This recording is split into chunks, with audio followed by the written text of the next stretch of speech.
मनोज जरांगे पाटील यांच्याकडून प्रसाद लाड यांना शिवीगाळ करण्यात आली। त्यानंतर प्रसाद लाड यांनी दिलेली पहिली प्रतिक्रिया काय आहे? मी बोललो ते झोंबलं। मनोज जरांगे पाटील हे माझे बंधू आहेत। त्यांनी माझ्यावर खालच्या पातळीवर टीका केली तरी मी तशी टीका करणार नाही। मीही एक मराठा आहे। मी सभागृहात प्रश्न उचलला असतो।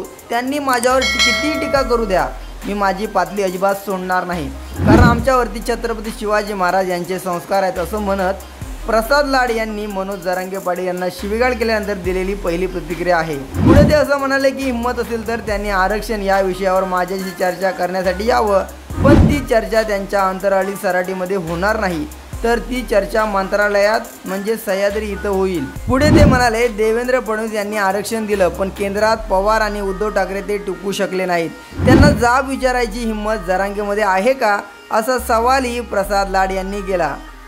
तर नक्की या वादावरती तुमचं काय मत नक्की कमेंट करा। जर तुम्ही चॅनलवर नवीन असाल तर नक्की सबस्क्राईब करा। जय महाराष्ट्र।